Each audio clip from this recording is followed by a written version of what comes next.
like those of station staff, management, and advertisers.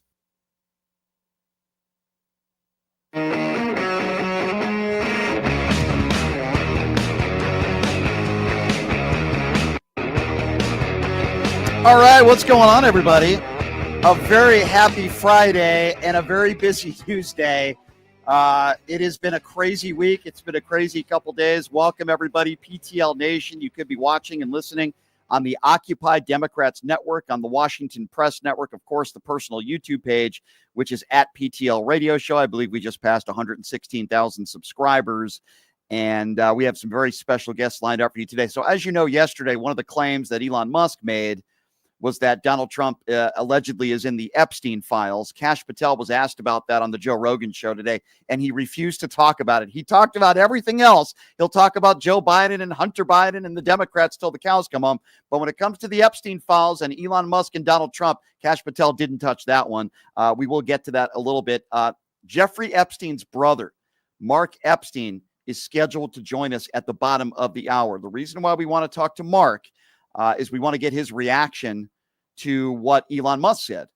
Now, I know for a fact that Mark Epstein hung out with his brother, Jeffrey, the late Jeffrey Epstein, and Donald Trump on occasion. So I'm going to ask Mark about this and see if there's any credence to it or relevance and his thoughts on what Elon Musk said. So we definitely will be getting to that as well. So as I mentioned, a lot to get to, a lot to talk about today. Certainly, the rundown is going to be interesting, to say the least. So, coming up here in just a few minutes, we're also going to be talking to one of I would say, world-renowned economists. His name is Justin Wolfers. He's a professor of public policy and economics. He's going to be joining us here in just a few minutes because, first of all, what's the economic damage that has been done to Tesla in just the course of the last 24 hours and this Elon Musk, Donald Trump rift? So there's the economic standpoint of it as well that we are going to be discussing as well. So as I mentioned, there's a lot to get to. There's a lot to talk about, certainly from that standpoint, and getting to Steve Bannon, who said, I mean, how do we even run down from the first moments yesterday when this all took place? Steve Bannon, let's kind of go through it here real quickly. So obviously Elon Musk is not for this big, beautiful bill, and he claimed that they did it overnight and he didn't have any time to take a look at it. And Donald Trump basically called Donald Trump a liar. Donald Trump swinging back at Elon Musk, and then Elon Musk throws this bomb out there and says that Donald Trump is part of the Epstein files, and that's why they won't release it. Then it was going tit for tat and back and forth. Let's keep this in mind, ladies and gentlemen, because this is very important. These are two sociopaths, okay? These are two bad people. We can't forget about that. Just because you might agree with Elon Musk on some things doesn't make him a good guy either. These are both egomaniacs. They're both sociopaths. They're both bad people. We cannot forget that. This is really important to remember. We can't forget any of that stuff. And with that being said, the way right-wing media is handling this is laughable. I said it yesterday. So Jesse Waters led with Chachi. That's right. Charles in Charge was on with Jesse Waters, and they were talking about Trump derangement syndrome. Laura Ingraham led her show yesterday talking with Gymnasium Jordan about what was Joe Biden's health when he was president of the United States. That's the way Fox News is handling this. And I told you that right-wing media would be curling themselves into a pretzel trying to defend Donald Trump, in some cases trying to defend Elon Musk. But I mean, how long is it going to be before Elon Musk is called a pedophile from the far right? I mean, think about that. Think about that for a moment. It's absolutely absurd and it's ridiculous. So there's a lot to cover, as I mentioned. There's a lot to go over. And as I said before, the brother of Jeffrey Epstein, Mark Epstein, is scheduled to join us here at the bottom of the hour. So we're going to get his reaction to this. Mark hung out with Donald Trump and his brother Jeffrey Epstein on occasion. So it's going to be interesting to kind of get his perspective, for lack of a better term, on how he feels about this whole thing. And is Elon Musk telling the truth? Here's my perspective on this whole thing. Why would Elon Musk lie about this? It would be easily proven that he's a liar. Why would Elon Musk lie? I think Elon Musk is telling the truth. And when you look at the background of Donald Trump and you look at the fact that he was on the flight log We learned in the Maxwell trial that Donald Trump was on the Epstein flight log at least, at a minimum, 7 times that we know of. We also know that Jeffrey Epstein at one point said that Donald Trump was his best friend. We know that for sure. We know that. And I remember several years back when Donald Trump was interviewed and he was asked, would you ever release the John F. Kennedy files? Yes. Would you release the files of, what took place here and there and all these different situations? Immediately he said yes. But then when he was asked about Jeffrey Epstein, he kind of stuttered a little bit. He developed a little bit of a stutter. Why is that? Well, I think we all know the reasoning behind that. And I think it's because Elon Musk is telling the truth. That's my personal opinion. Yes, I believe Elon Musk is telling the truth. So I want to play for you a little bit of audio because apparently Fox is now, this is very sad, ladies and gentlemen. Fox is reporting that Trump is getting rid of that Tesla. Do you remember Elon Musk gave him a Tesla in front of the White House? It's been sitting there. Apparently Trump's getting rid of it, ladies and gentlemen. Yes, that's right. Have a listen to this. We're told that Tesla, still sitting there, the red Tesla with Florida tags, is either going to be given away or sold off. Well, that's really sad. Geez, I'm so sad to hear that. I really am. I'm very sad to hear that. Unfortunately, it appears as though the bromance is over, and that's Fox News' Peter Doocy, as I like to call him, Peter Douchey, that's reporting on that. It does also appear that if Donald Trump does have a therapist, his therapist is Sean Hannity. Listen to the way Sean Hannity dealt with all the news that came out yesterday. It is quite interesting. I interviewed them together. The first thing I said to them and talked about and asked them, you do know that the media mob, the legacy media mob, desperately wants to tear you guys apart and for you two to fight and to get a divorce. And now the media mob is predictably elated. Yeah, there you go. Sean Hannity playing Donald Trump's therapist as we speak, ladies and gentlemen. And listen, there are all different types of reactions to why Donald Trump, Steve Bannon, all these people on the right are reacting the way they are. But, one of the reactions from Steve Bannon was quite interesting because Steve Bannon is calling for the deportation of Elon Musk. Folks, I'm not making this up. Have a listen to this. Elon Musk is illegal. He's got to go too. He's illegal. Deport immediately. So Steve Bannon wants Elon Musk deported, which I find quite interesting, shocking. But maybe we shouldn't be surprised with what Steve Bannon says. I know I'm not. So how is Newsmax handling all of this? Well, Carl Higbee, who's a right-wing buffoon on Newsmax, is commenting on this, and he finds it very unfortunate. Listen to the way Newsmax's Carl Higbee was dissecting this. Still love Trump, and I really like Elon. This is just a really crappy scenario right now, and I really hope these two can patch these things up, because I think Elon took a low blow by tweeting that, quote, DJT was on the Epstein client list. I mean, something that he knows can't be immediately verified. Also, if Trump was on that island doing something illegal, after all the legal battles that Biden threw at him, if he had done something illegal with Jeffrey Epstein, you would think they would have thrown that at him, no? They pulled out the stops on everything else. The only thing we can point to that was a known association with Epstein was that he was at his club once. And by the way, Trump kicked him out of that club because of reported bad behavior. And also, Elon, if you knew he was on the Epstein client list, why did you let him board Marine One with your son? Just asking. But the best thing for Trump to do now is to release the list, something that also our FBI and Pam Bondi have promised us. Well, there you go, ladies and gentlemen. That's how they're covering it on News and Fox News. So, but how does this affect the economy? How is this affecting normal people in this country? Well, to talk a little bit about the economy and the tariffs and an update on what's been going on, love having this guy on the show, and I love his commentary. His name is Justin Wolfers, of course, University of Michigan, economics professor of public policy and economics, and it's a pleasure having Justin back on the program. Justin, it's good to see you again, my friend. I appreciate your time. How are you? Brian, great to see you pivot from Elon versus Trump to Epstein Island to let's talk to an economist. There's a way to do it, and I appreciated you not dragging me to all the mud, mate. No, I really don't want to do that to you, Justin, especially with your expertise. But I will start by asking you this. With this Elon Musk, Donald Trump tit for tat, how has it affected the economy in the last 24 hours, particularly Tesla? I heard something that his stock went down like 150 billion. Can you talk to us about that? Yeah, absolutely. So, look, for the listeners, what happened in the last 24 hours has almost no bearing on your economic future. We can come back to whether it'll affect the midterms, because that, I think, is the one part where it might. But it's incredibly revealing about the state of our economy and the state of our politics. So two grown men have a falling out.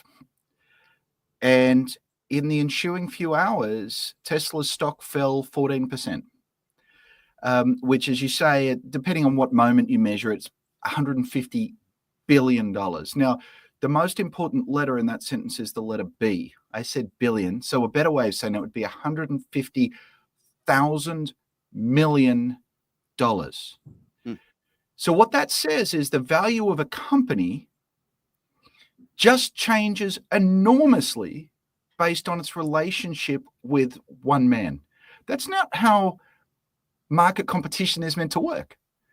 It's meant to be that, if you invent a better car, if you have better pricing, if you have better marketing, that you do better. But here it turns out, if you've got a closer relationship to the guy in the White House, that's worth thousands of millions of dollars. And Brian, my guess is that during the election campaign, you might have noted that Elon Musk is the single biggest donor to any election campaign in human history, as far as I'm aware. Mm-hmm. I believe he donated $239 million to the Trump campaign. Mm-hmm. And folks like you and I might say, oh my God, there's so much money in politics. That's such an extraordinary amount. Realize, if anything, it suggests Elon put too little in. Because it cost him $239 million. That's how much he put in. But the effect of a falling out with the president was $150,000 million. It was 500 times larger. That is really interesting that you put it that way, and it certainly makes a lot of sense. We've heard from the Trump administration and from Navarro and so many others, 90 deals in 90 days, right? We heard that. And I'm asking myself, Justin, how many deals has Donald Trump made? He keeps saying that there's an alleged deal made with President Xi in China. I don't see a deal in place. Have there been any deals made of substance at all? And why do they keep saying that? It's a fat zero. Now, it turns out the referees could argue about this because they could say, well, there was a deal with Britain. Well, I want to make two observations about that. The first is the last sentence on the first paragraph of the deal with Britain says both parties agree that this is not a binding legal deal. Secondly, straight after that deal, Keir Starmer, the British PM, went out and said, it's brilliant. I just got steel tariffs for Britain down to zero. Mm-hmm. 3 days ago, or was it 4 days ago? It's hard to keep track of these days. President Trump levied 50% steel tariffs on every country around the world and 25% on Britain, thereby leaving many people in Britain believing he had within days already breached the agreement. So even if he had one, he already breached it. And then there's the deal with China. The Chinese deal is actually, let's have a pause and a think and a talk. The Chinese feel he already breached it because he said, let's reset relations. All right. So they did that. And then Trump went off. And so Trump is upset because they went off and they've slow walked giving the US access to rare earth minerals. Trump also banned a bunch of Chinese students from US universities. And he also banned US tech from using AI chips that come from China. So we agreed on this small amount of stuff, but I'm going to come and just punch you in the guts over here based on this other stuff. Again, it's not how you do deals. So even if we would count both of those non-deals as deals, they've subsequently been breached according to those that they were taken with. So I think we got 30 days left to strike deals with another 90 countries. Typically a deal takes 1.5 years. There's actually something really very, very worrying, which is guys like you and I might spend time right now having fun with, Navarro says he'll get 90 in 90 days. He's at zero. The 90 days is going to run out. And what happens then? And my fear, and we've seen some indications, is the White House is going to go back to Liberation Day. Mm-hmm. Didn't go well the first time. So I don't expect the sequel to go well if that's where we end up. I tend to agree with you there. So I've been talking a little bit about what I would consider it to be some sort of crypto scandal, with Donald Trump, and I've heard that somehow he's made somewhere close to $1 billion. At least that's the worth with this meme coin stuff. I wanted to talk to you a little bit about this. Is that really what this is all about? Is this just about Donald Trump and members of his family becoming rich or richer? Talk about this meme coin, and is it fair to call it some sort of Ponzi scheme? Good question. Okay, so I'm not a huge fan of crypto. I don't see it has any important economic purpose. There are people who disagree with me. They're pretty smart. They might be right. Mm-hmm. The Trump meme coin has no economic purpose. It's a betting ground. You can bet on the future of something that has no value. But then again, people have done that for years. Gold is just a colored rock, and people have been betting on that for thousands of years. Is it a Ponzi scheme? Not in any direct sense. Is it a ripoff? Yes. But there are many varieties of ripoffs. This one's not called a Ponzi scheme. It's inviting people to buy something with no inherent value, and one day it could plummet, just like tulips did many years ago, or alpaca. It's a little bubble designed to, and eventually, if you watch sports these days, everyone's telling you to buy crypto.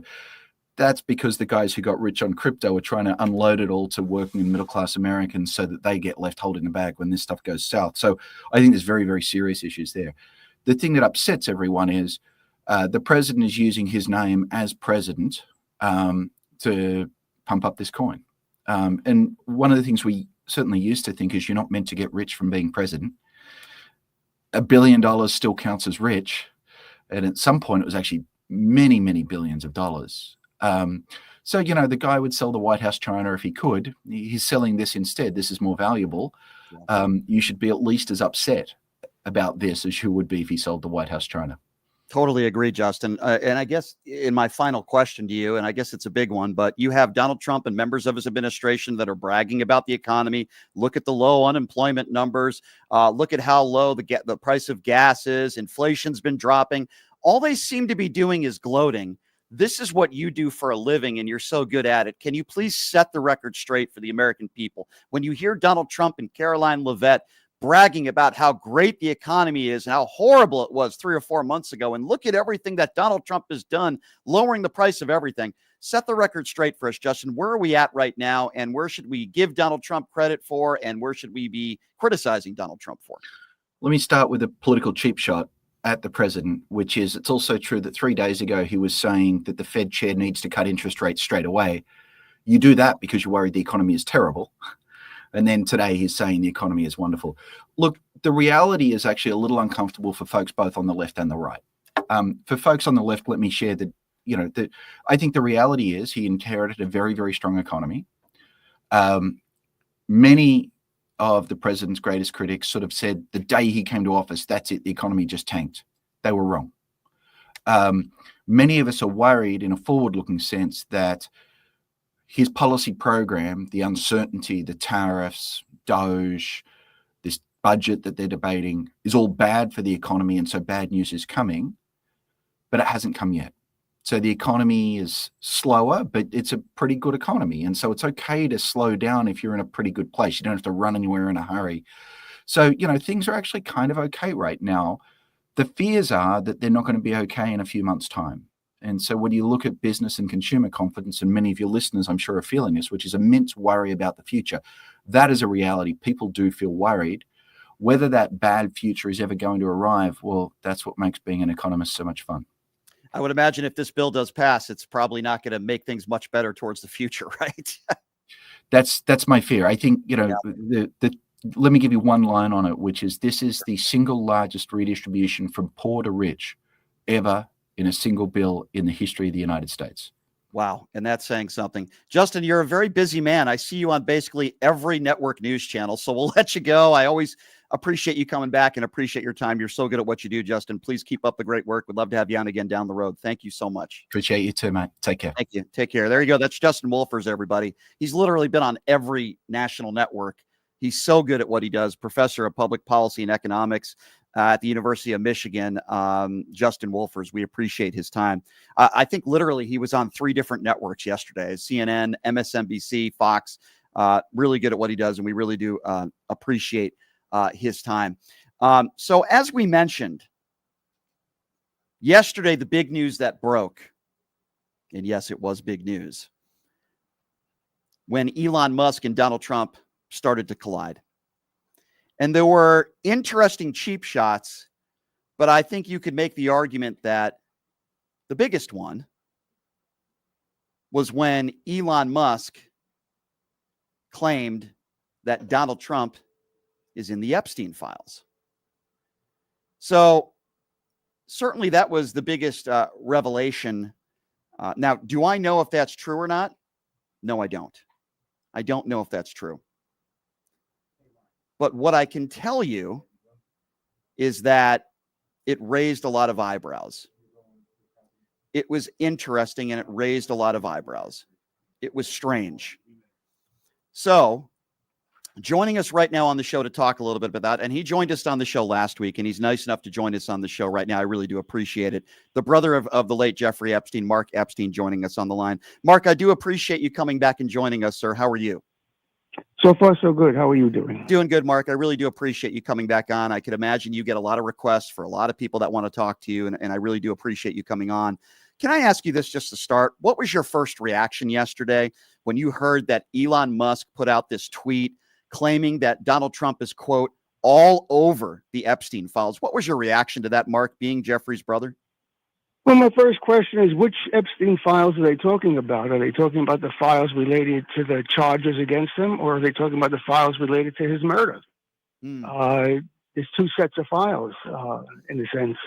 And, so if it's the files about his charges, well, back in the 90s and that period of time, they were very good friends. They spent a lot of time together.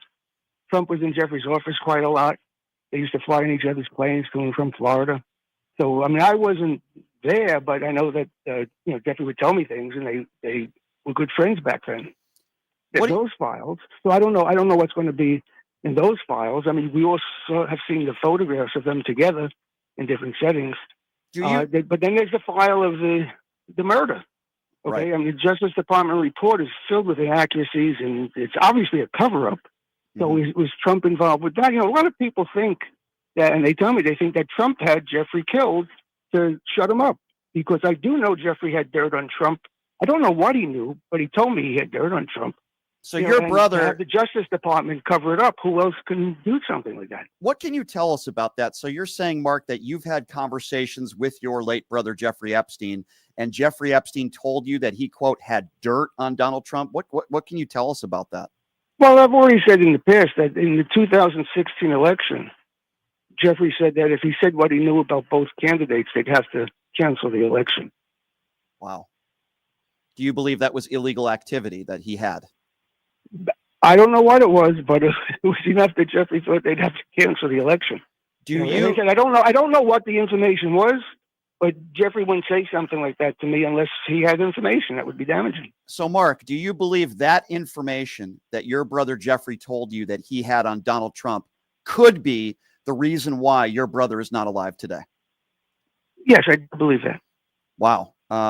That's so. What Elon Musk said, it's fair to say that you think there could be a lot of relevance. Do you think Elon Musk knows something that the general public does not know? I think so. I don't know why else he would come out with a statement like that. Because that would be a blatant lie that could be easily proven. Do you believe that the reason why Pam Bondi and Donald Trump's administration has not released the Epstein files is because it's damning and Donald Trump's name is, quote, all over it? I really don't want to speculate. I don't know why it's not being released. I mean, that's a possibility, but that's not my call to make. Right. No, I certainly understand that. But do you think, in a sense, this is a positive that it sheds more light and maybe you'll get a little bit more information? I don't know if you will, about what happened to your brother behind bars. I hope we can, but it's been an uphill battle because, like I said, it's obviously a cover-up.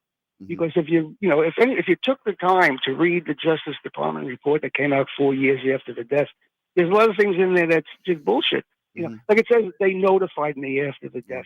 They never notified me after the death. I heard about it on CNN. Right. I was having breakfast, and boom, I hear on CNN that That's horrible. Jeffrey was dead. That's horrible. Yeah, That's not so, the way you want to find out. Yeah. There's no mention in the official report that the initial autopsy showed that it looked more like a homicide than a suicide. Those results have been glossed over. It's not even mentioned. Yeah. They just said that the chief pathologist called it a suicide, and she never saw the body.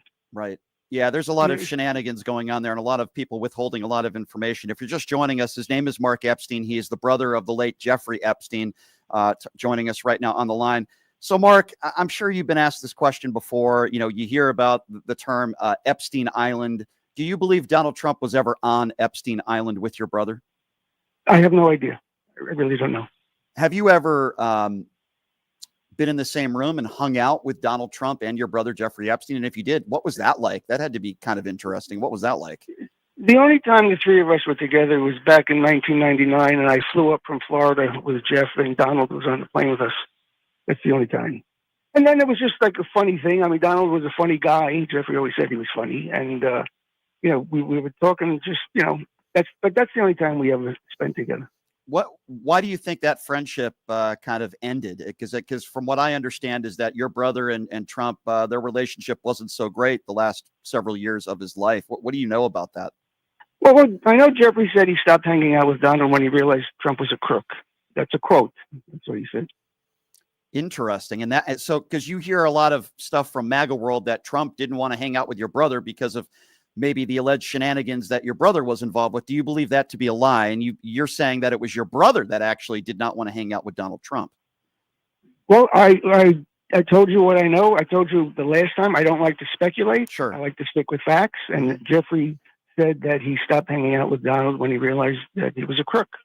I don't know what Donald's side of the story is. I wasn't there. I can't corroborate what Donald might say, but I can tell you what my brother said. Understood. Mark, what would you say to so many MAGA Republicans out there that are, I would use the term cultist when it comes to Donald Trump?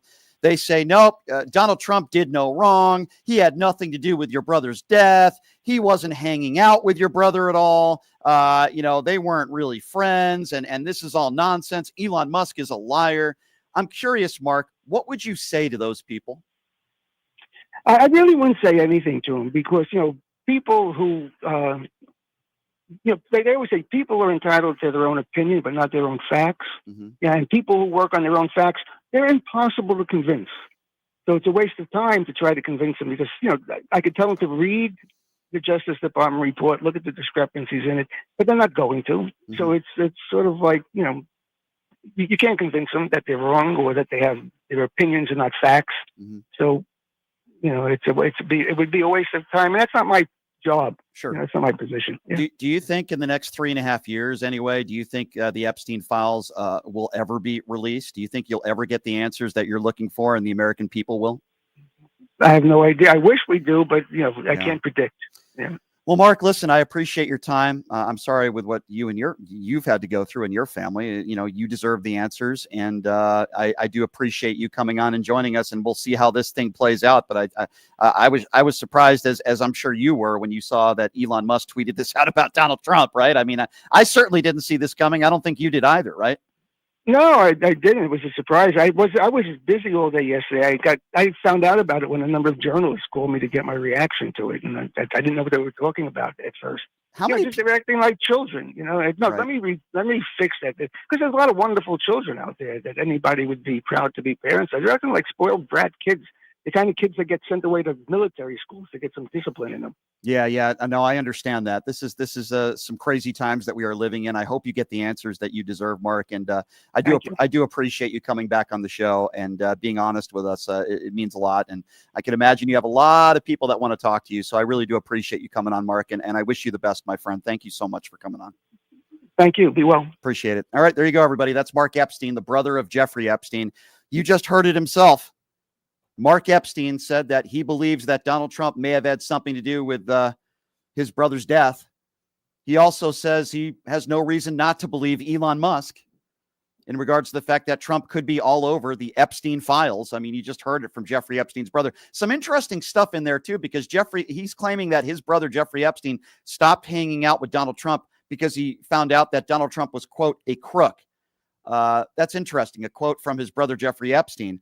I do find that very, very interesting. Mark also saying what Jeffrey Epstein once said, that they were once very close friends, that they flew on planes together and they were going all over the place together. So some interesting stuff we just learned from Jeffrey Epstein's brother, Mark Epstein, who at one point did hang out with his brother and Donald Trump at the same time. We are also covering breaking news for you. It just seems like there's one big story after another. We are learning that Mr. Garcia, the man who was sent to an El Salvador prison without due process, is now being sent back to the United States from the El Salvador prison, facing criminal charges. That's a source close to ABC News. So that is interesting. So we are going to continue to monitor that story as well. I guess I'm just reading it according to ABC News. So we are going to continue to follow that story as well. If you're just joining us, you missed a lot.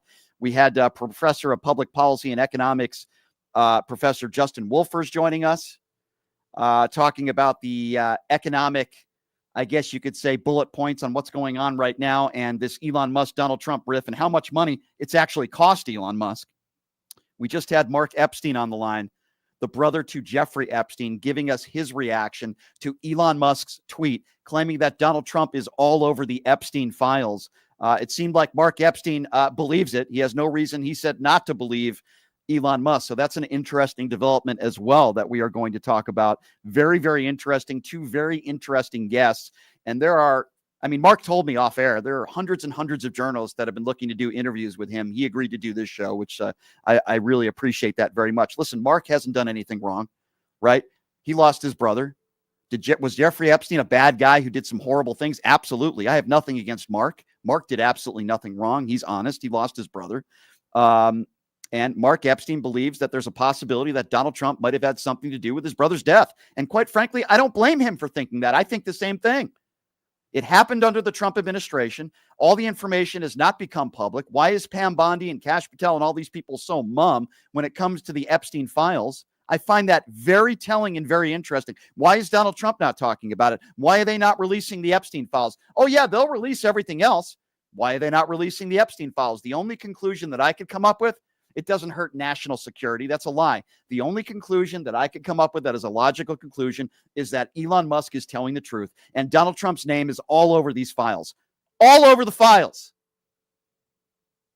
Look at the way Donald Trump has lived his life, if you don't believe me. The liable abuse, the 25-plus women that have come forward, the E. Jean Carroll case, Donald Trump's own ex-wife in court documents, and what she claimed Donald Trump did to her. And then he paid her off to keep her mouth shut. Look at the way Donald Trump has treated women his entire life. Look at the comments that Donald Trump has made about his own daughter and her body. Look at the fact that Donald Trump went into teenage beauty pageant locker rooms while they were undressing and bragged about it sexually on the Howard Stern show. Donald Trump has a history. That's why I 100% believe Elon Musk. Release the Epstein files. Release them. And by the way, while all this is going on, Mike Johnson is losing his mind, the House Speaker. So apparently Elon Musk is not taking Mike Johnson's phone call. But earlier today, Mike Johnson said that they exchanged a few text messages. But Mike Johnson has tried to call Elon and he has not picked up the phone. Listen to what Mike Johnson had to say about, I guess, for lack of a better term, the lack of communication or little communication that they've had. I don't know. We were going to talk about the bill, obviously, but can we at least touch on this and what you know? I thought you were supposed to have a conversation yesterday with Elon. Did that happen, or was it just texts? Well, we exchanged text messages yesterday. I spoke with him at length on Monday, and that's why the kind of the blow up that happened this week was very surprising, disappointing to me. We had a very friendly conversation. I really like Elon. He's a friend. I've come to truly respect his acumen. The Doge effort was heroic, patriotic, helped us find a lot of savings and abuses that Congress was not able to uncover previously. So huge contributions. And look, we can have policy differences. We have that here in this building, every day, but it's not personal. It shouldn't be personal. I don't tell my friend Elon I don't argue with him about how to build rockets, and I wish he wouldn't argue with me about how to craft legislation and pass it. But we've had some good discussion. I thought it was helpful, fruitful, but it's just disappointing. I hope it all resolves today. Look, these are two titans. I respect them both. I'm of course a huge fan and supporter of President Trump. I was with him in the Oval Office yesterday afternoon when some of this was unfolding, and He was disappointed. I was disappointed. I just hope it resolves quickly for the sake of the country. Yeah, it's not going to resolve quickly, you imbecile. You ass-kissing imbecile. You. Mike Johnson is losing his mind. And here's more evidence, if you don't believe me, that this guy's losing his mind. So as you know, there are ICE agents across the country, and the law says they have to tell these people who they are. That is a law. You can't just arrest somebody and deport somebody. You have to tell them who you are. You have to tell them you're an ICE agent. But apparently across the country, they're defying the Constitution and the rule of law. Mike Johnson was asked about this, and then he tried to compare it to mask wearing. This is a really weird response. And I think when you're extremely stressed out and you're incompetent, clearly Mike Johnson is, this is the way you respond to a question like this, which is absurd and ridiculous. From the people who mandated mask wearing for years in America, it's absurd. They need to back off of ICE and respect our agents and stop protesting against them. So you're okay with these agents sort of not identifying themselves when they're arresting migrants? Why? So that they can target them? So they can put their names and faces online and dox them? That's what these activists do. What is he talking about? When you're law enforcement and you have a search warrant, you have to identify yourself. If you're pulled over by a police officer, the police officer has to give you their badge number. Same thing with ICE agents, where you have to at least say who you are. You can't just barge down someone's door and go in there. You have to identify yourself. That is the way our laws work. It's called the rule of law in our Constitution. And somehow Mike Johnson is totally okay with them not doing that and just going into homes and arresting people without identifying themselves and telling people who they are. So apparently Mike Johnson's totally okay with that. Apparently he's totally cool with that. Mike Johnson is losing his mind. Many people within the MAGA base are also losing their mind. This is not going to get better. And this was not a staged thing between Elon Musk and Donald Trump. This wasn't something where either of them are benefiting from this. Certainly Donald Trump is not benefiting from this. The Republicans are not benefiting from this. Elon Musk is certainly not benefiting from this. The guy's lost hundreds of billions of dollars because of this rift that they've gotten into. These are two sociopaths. We need to remind ourselves, okay? Donald Trump and Elon Musk are two sociopaths. These are bad people. They're liars. They're egomaniacs. And they're going to continue to go at one another, whether it benefits them financially or not. I'm not sure at this point they even care. It is insane. It is ridiculous. And the Trump administration has been wrong about this guy Garcia from day one. He never got due process. And now, months later, according to ABC, he's being sent back to the United States of America. Now, listen, give him his day in court. If he's convicted, then so be it. But right now, to this point, he is not a convicted criminal. And that has been the argument all along. And it's why the Supreme Court ruled 9-0. The reason why the Supreme Court ruled 9-0 is because the Trump administration did not give Mr. Garcia due process. And in our Constitution, it doesn't say citizen or non-citizen. It says person. And it seems like these MAGA Republicans are trying to change the Constitution as we speak. We know Donald Trump is doing that. They were wrong. Just like they were wrong on, at least from what I've seen, reports of at least 60% of the people that have been deported to an El Salvador prison are nonviolent criminals that did not have any due process. And in this country, just because you have a tattoo on your skin, that doesn't mean that you deserve to be treated like a criminal, or in this case, sent to an El Salvador prison. I could have a tattoo on my forehead that can say pretty much anything I want. And it doesn't mean that the government can get involved and arrest me for it. It doesn't matter whether you're a legal citizen or not. You can't send somebody to an El Salvador prison because they have tattoos. Everybody deserves due process. And I'm sorry if some of you don't believe in that. That if you don't believe in that, then you don't believe in our own Constitution and the rule of law. We know Donald Trump doesn't. We know that he has immunity. We know that he doesn't withhold our Constitution, doesn't respect judges' decisions. It goes worse than that, doesn't abide by judges' decisions, including the Supreme Court. And then if he doesn't like a decision, he goes after them, then he goes after members of their family. So Garcia is being sent back to the United States of America. Elon Musk is accusing Donald Trump of being on the Epstein list. Meanwhile, Pam Bondi won't release the list. Interesting. I think anybody with an IQ over 20 can understand why, because Elon Musk is telling the truth, and the Trump administration, like with a lot of other things going on in their administration, they're hiding this. Remember when Pam Bondi made the announcement, oh, we're going to release the Epstein file. We're going to release all of it. You know what I think happened? She got the file. She read it. Trump's name's all over it. And then they had to figure out a way to cover it up, and they didn't release it. That's exactly what's going on here, ladies and gentlemen. If I'm wrong, prove it to me, Kash Patel, Pam Bondi, release the Epstein files. And all these MAGA morons on the far right, like Marjorie Taylor Greene and Lauren Boebert, they call the left pedophiles.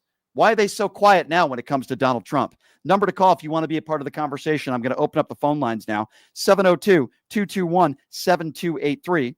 And again, the number to call if you do want to be a part of the conversation. We are opening up the phone lines. We have a lot of things to discuss, and I'm sure a lot of you want to get some stuff off your chest as well. What do you make of this rift between Elon Musk and Donald Trump? What do you make of the fact that Elon Musk is claiming that Donald Trump is all over the Epstein files? We just had Jeffrey Epstein's brother in an exclusive interview join us. We just had Mark Epstein on the show.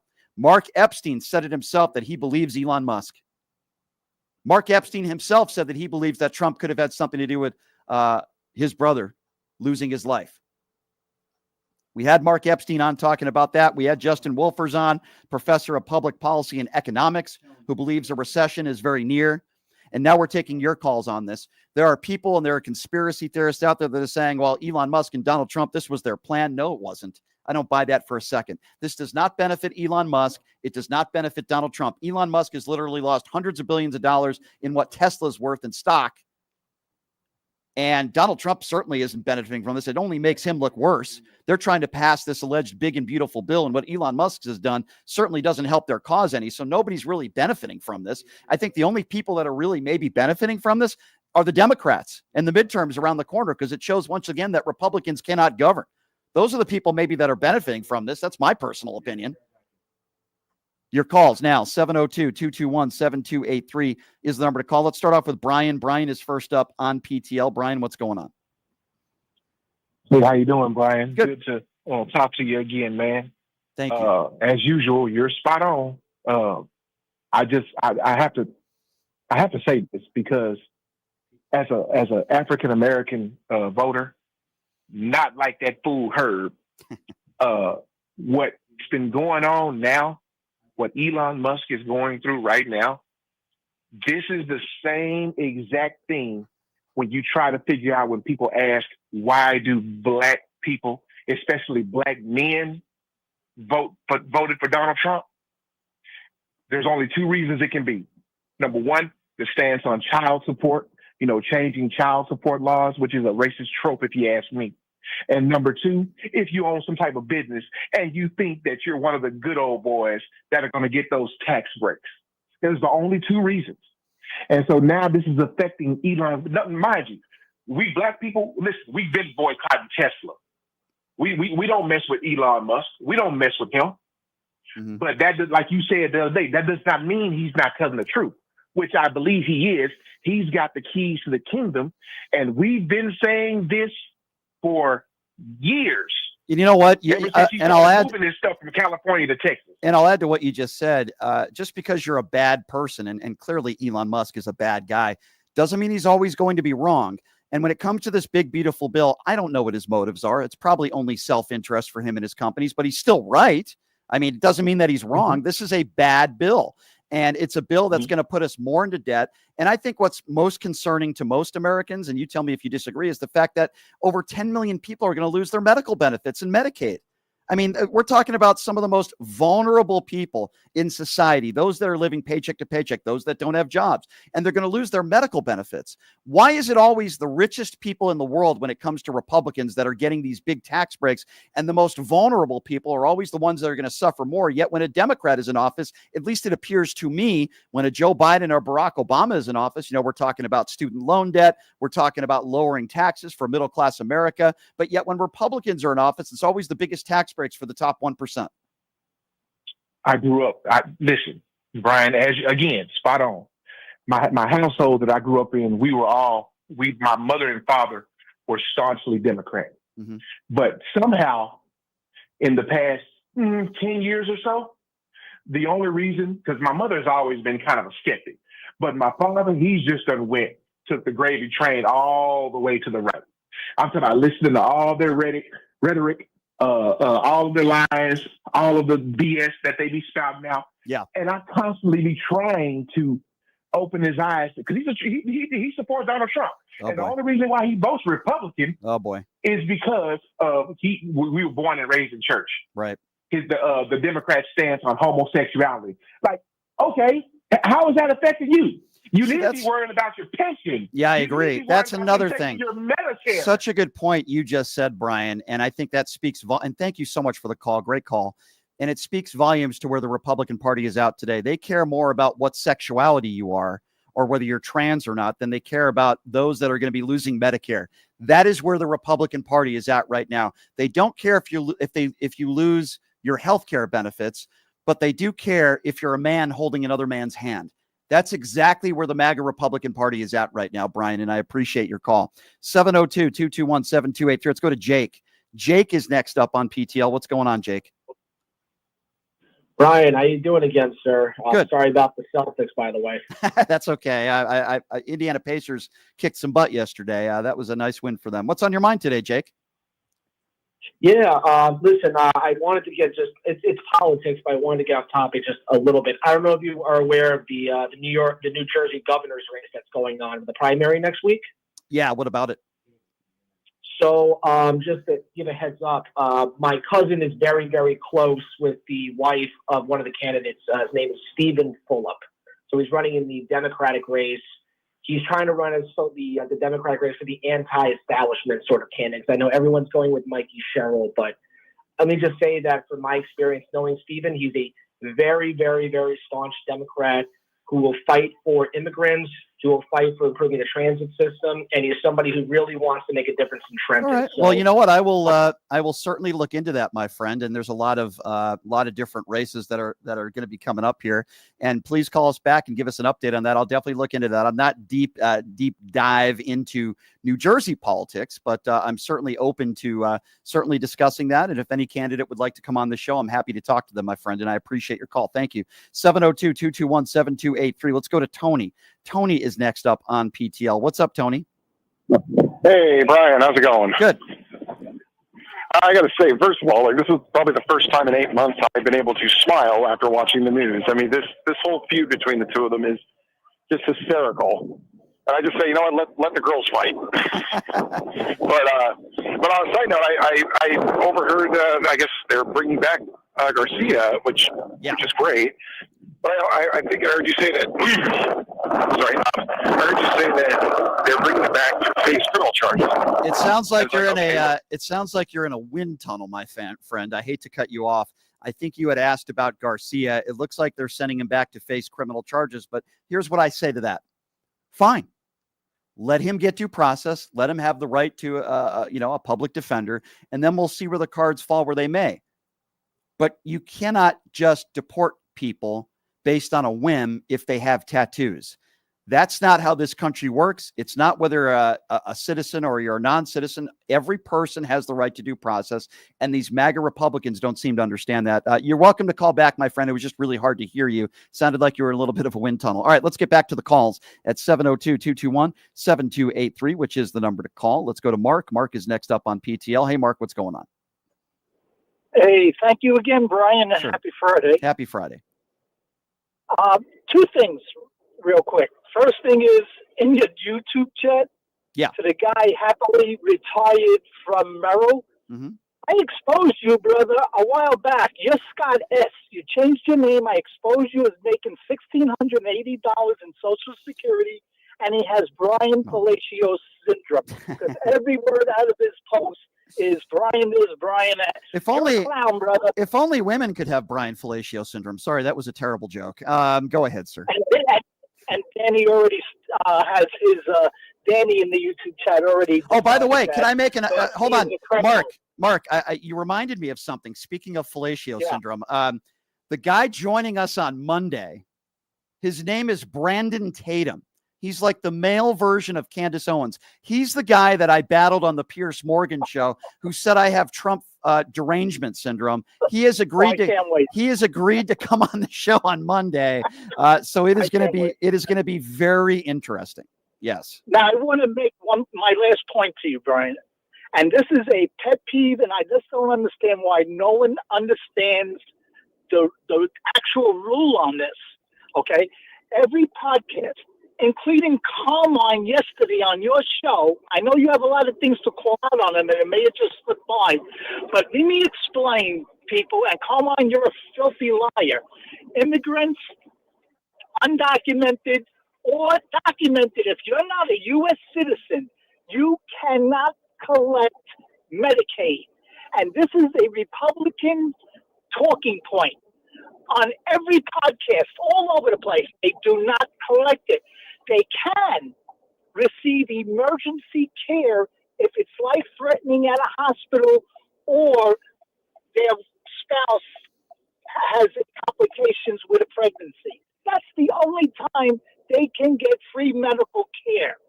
They cannot get Medicaid.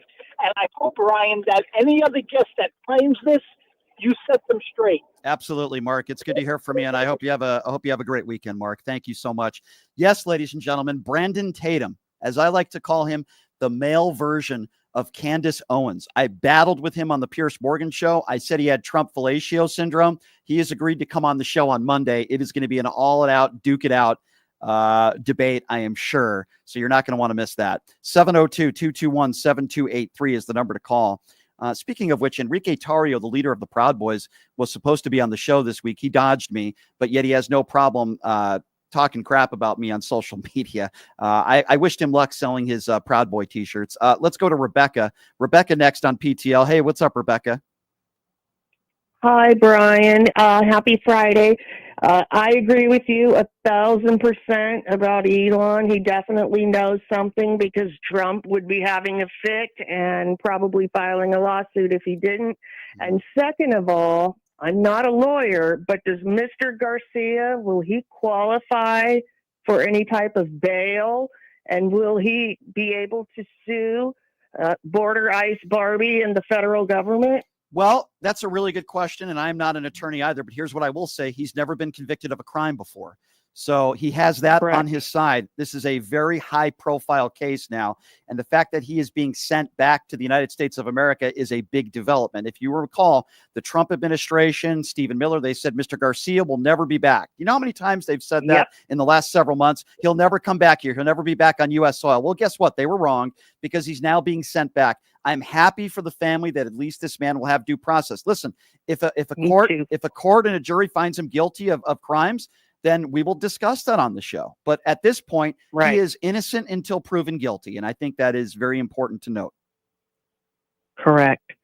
All right, sweetie. Have a good weekend. Thank you. By the way, Donald Trump had an opportunity to speak to the media in a media scrum. He has chosen not to do so. He just got off the helicopter and got into his limo. He waved to the media. There were tons of media there waiting to speak with him. He did not speak to the media. This is now 2 days in a row. Yesterday, he had the opportunity to answer questions after this Elon thing. He didn't answer it then. He didn't answer questions in front of the media today. I find that very, very telling and very interesting. Hey, Pam Bondi, release the Epstein files. Let me say that one more time. Release the Epstein files like you promised America that you would. What's holding you up? Geez, I wonder if it has something to do with the fact that maybe the orange man is all over the Epstein files. We just had Jeffrey Epstein's brother on who said he believes Elon Musk and he has no reason to not believe Elon Musk. He does not believe that Elon Musk is lying. 702-221-7283. Let's go to David. David is next on PTL. Hello, David. Hey, Brian, can you hear me okay? Yes, sir. Thank you. I heard you say just before you open up the phone lines that you said, you know, either you think or there's a good chance that Democrats could win the midterms. Yeah. I'd like to know, excuse me. Sorry. I'd like to know how you would think that when you look at their approval ratings and it's like, what's Donald Trump's approval ratings? 45%, 44. What was Donald Trump's approval ratings the first 100 days?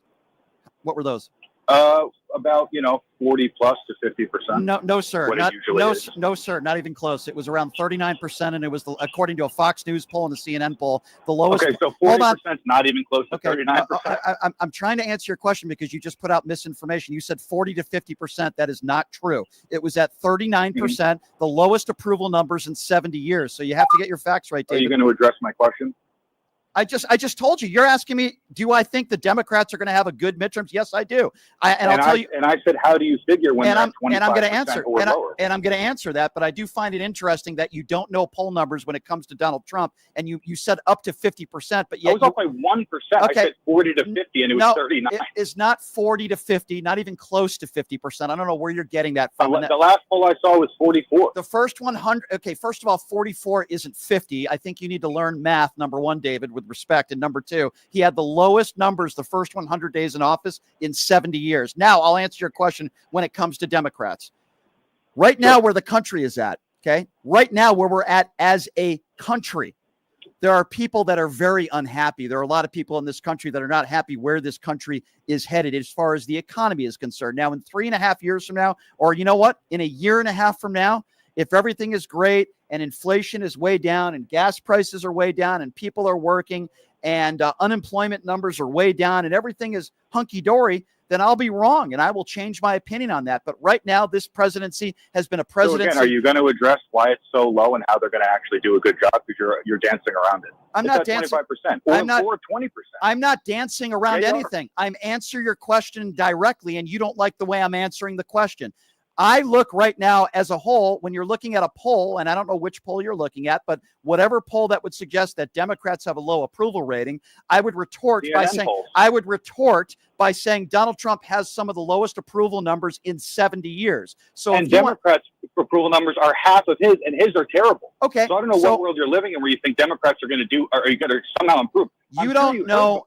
You don't know. A ton of young male voters. Okay. You don't know. I'm assuming you heard that. You don't know. Going to get those voters back. You don't know what world I am living in. Well, let me answer your question, David, because I don't really take too well to condescending statements. I'll tell you what world I am living in.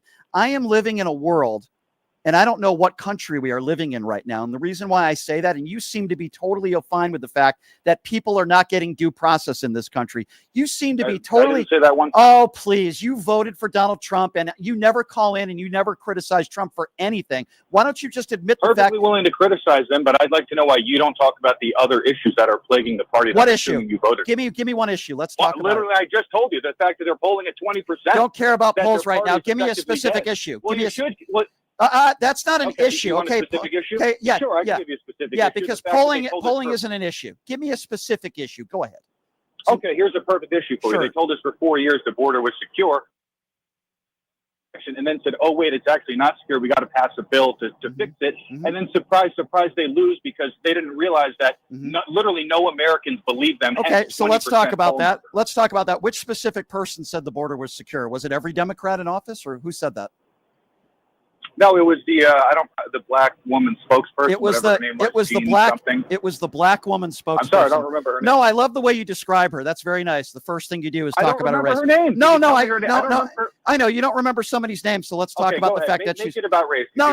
You're the one who just made it about race. The first thing you said was the black woman. Black, and I didn't remember her name. That's what I'm going to identify. I don't remember her name. I know that's how you identify with people. If I said to you, that one woman's the white redhead, would you say? Why don't you? Hey, idiot! Why don't you say the press secretary? What do you have to say? What do you have to talk about the color of her skin? Why don't you say, I'm sorry. Multiple press secretaries. Oh, okay. Are you for real? The black one. Okay, the black one. Okay, I love the way. All right, why don't you shut up?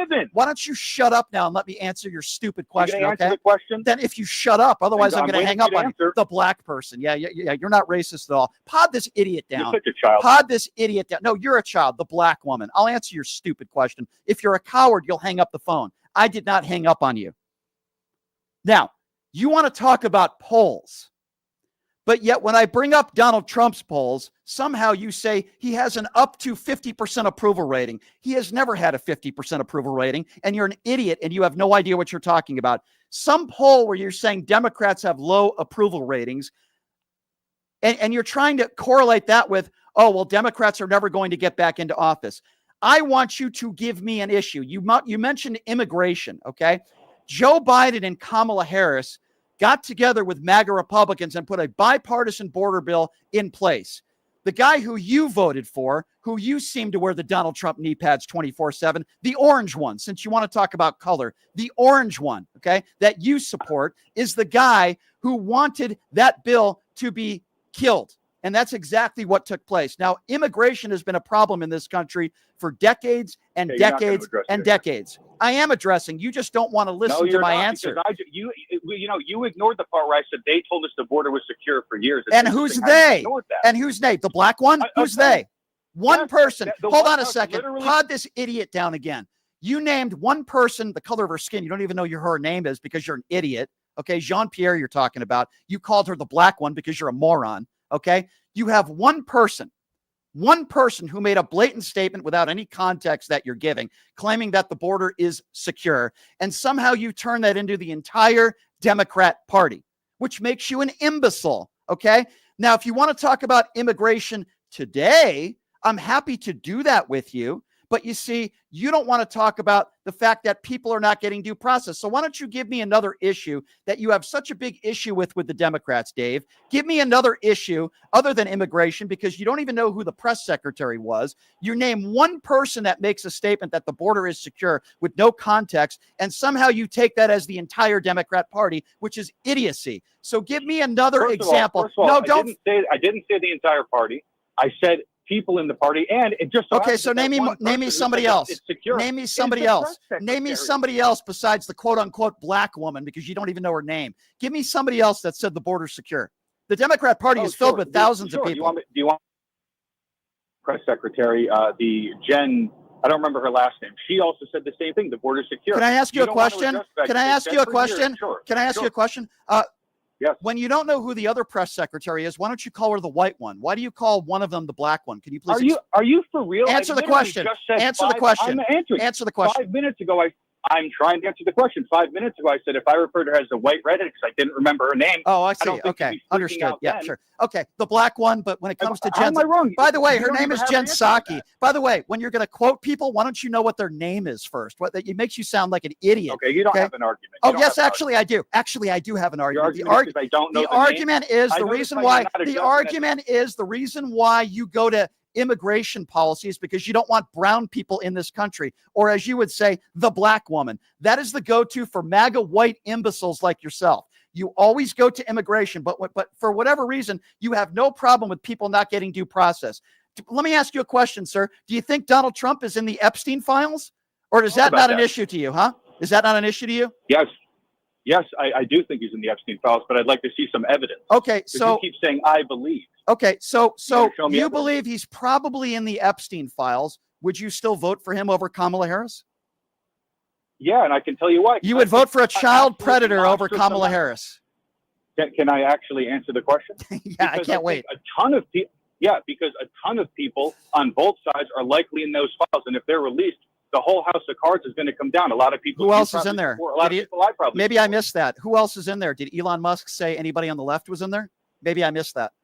Who else is in there, David? I don't know. He just said. Okay. So who did Elon Musk? Okay. So I just had somebody on the phone that is Jeffrey Epstein's brother. Okay. A little bit more credible than you when it comes to this stuff. He said he believes Elon Musk. A little bit. Okay. I'm sorry? So he believes. Okay. So why is Pam Bondi not released it then?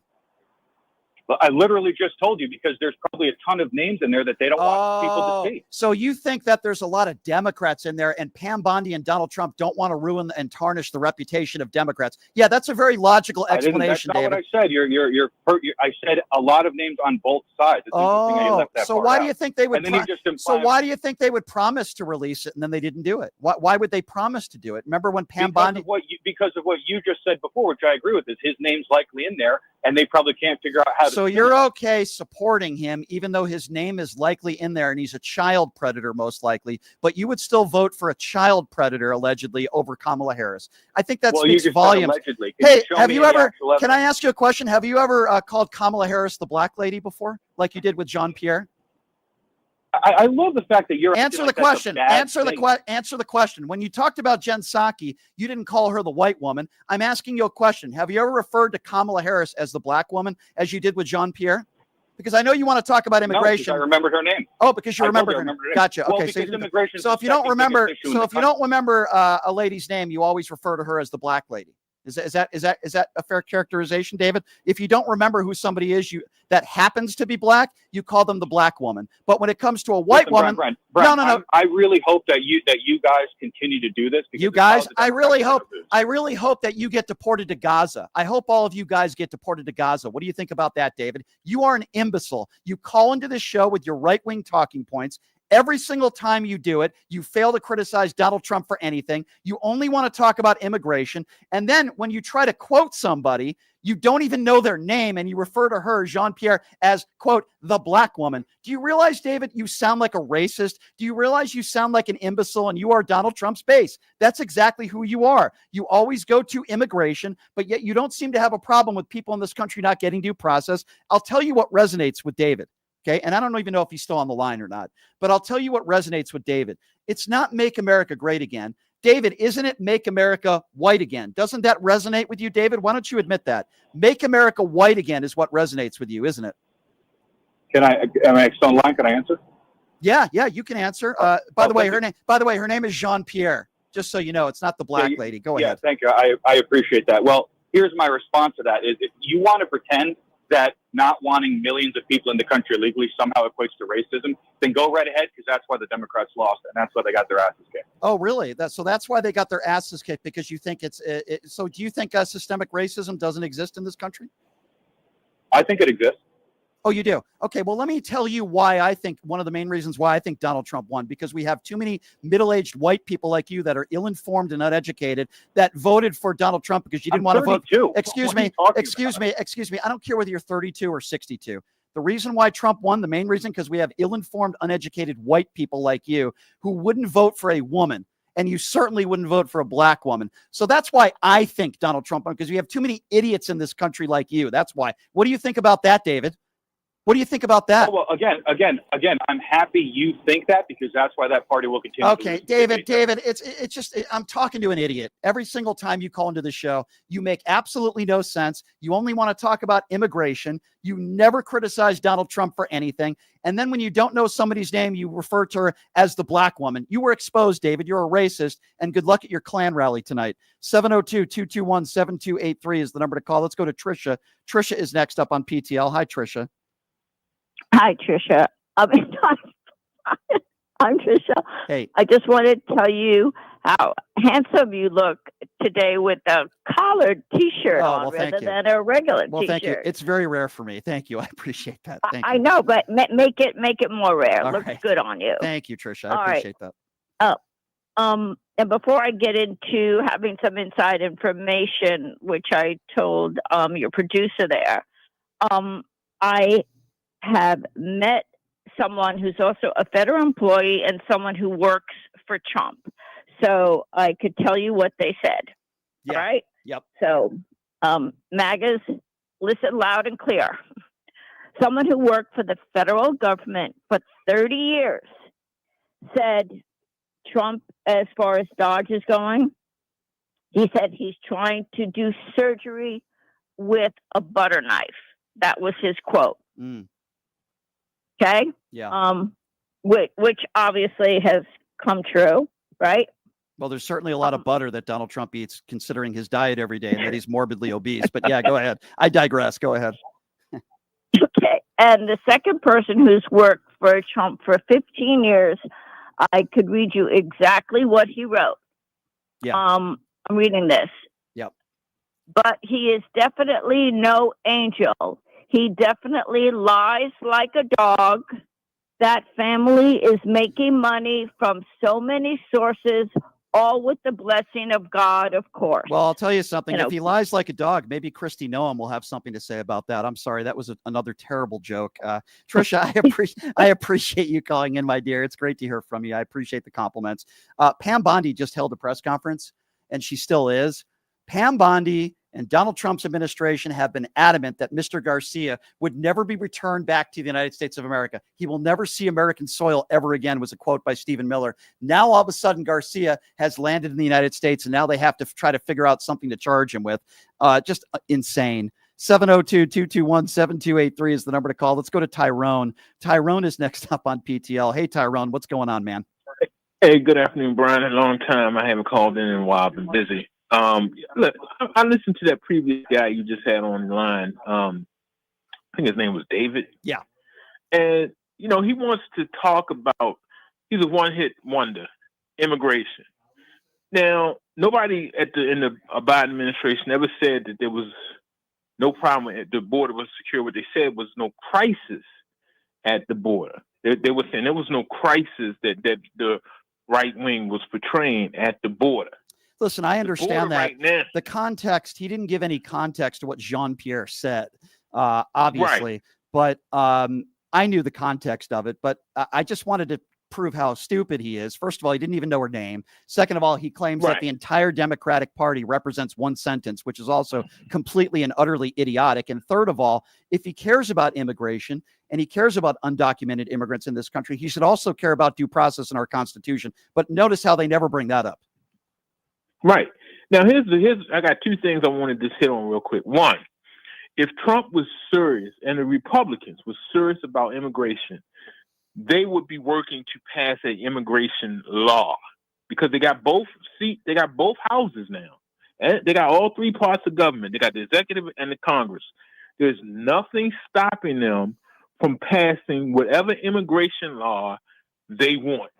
But they're not doing that. If they really want to fix immigration, if they want the issue, not the solution.